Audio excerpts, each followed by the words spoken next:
Bagaimana menyikapi terhadap orang yang menganggap bahwa dakwah salafi adalah dakwah Wahabi. Ya. Kalau dakwah salafiyah seperti yang tadi saya sebutkan, ya, ulama-ulama dulu sudah menyebutkan tentang hal itu. Tidak perlu kita ulangi, sudah jelas. Ya. Nah, muncul istilah Wahabi kalau ditelisik, ya kan?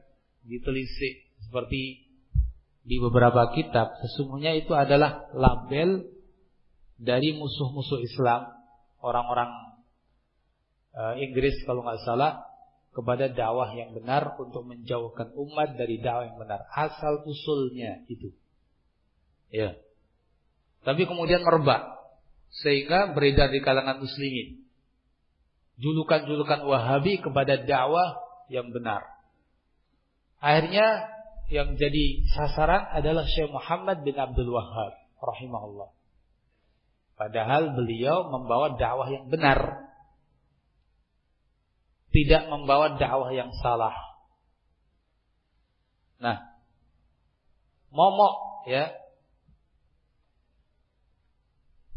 tersebut seolah-olah untuk menjauhkan dan mencoreng dakwah. Padahal ya ini menjadi momok ya di kalangan mereka ya. Padahal sebetulnya istilah itu juga kalau ditelusuri, Wahabi itu nisbah kepada apa? Nisbah kepada apa? Kalau nisbah kepada nama Allah Al-Wahhab, bagus ya kan? Karenanya sebagian ulama mengatakan, ya, in kana muttabi' li Ahmad Wahhabi. Kalau orang yang mengikuti Ahmad atau Muhammad itu disebut Wahabi, fa'anal mukir bi annani Wahabi, maka saya nyatakan saya Wahabi. Ini kalau nggak salah ucapan Mulla Ali Al-Qari atau siapa ya, salah seorang ahlul ilm menyatakan begitu. In kana tabi'u Ahmad Wahhabiyan fa'anal mukirru bi annani Wahabi. Kalau pengikut Ahmad, pengikut Muhammad itu Wahabi, saya Wahabi. Ya, kata beliau. Jadi istilah Wahabi ini pun dijelaskan tadi. Kalau nisbah kepada nama Allah Al-Wahhab, ini bagus. Tapi tadi, orang menganggapnya sebagai momok, pembawa pemikiran sesat, aliran ekstrim. Sehingga untuk zaman sekarang, ini diidentikan dengan terorisme. Padahal tidak. Syekh Muhammad bin Abdul Wahhab adalah orang yang menentang Khawarij. Memang ada dulu aliran yang mirip namanya, yaitu Wahbiyah.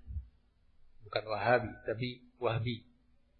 Ya, itu di Maroko dulu. Itu zaman tahun-tahun yang jauh sebelum Syekh Muhammad bin Abdul Wahhab. Sekitar mungkin antara 200-300 Hijriah kalau nggak salah. Ya. Itu memang kelompok Khawarij. Itu jauh sebelum Syekh Muhammad bin Abdul Wahhab rahimahullah. Namanya juga bukan Muhammad bin Abdul Wahhab. Ya, yang kita maksud ini bukan. Jadi di sini terjadi kesalahpahaman, percampuran pemahaman, kemudian niat yang tidak baik dari orang-orang tertentu, akhirnya disematkan nama yang dianggap jelek ini kepada Syekh Muhammad bin Abdul Wahhab. Nah sekarang misalnya Saudi Arabia, menurut orang-orang itu Wahabi atau enggak? Nah, mereka akan mengatakan Wahabi. Menentang terorisme atau enggak? Oh, termasuk terdepan menentang terorisme. Ya kan? Saudi Arabia termasuk yang terdepan menentang terorisme. Dan ini data yang diakui negara dunia. Ya, bukan karena semata-mata bela Arab Saudi, bukan. Ini betul-betul diakui dunia.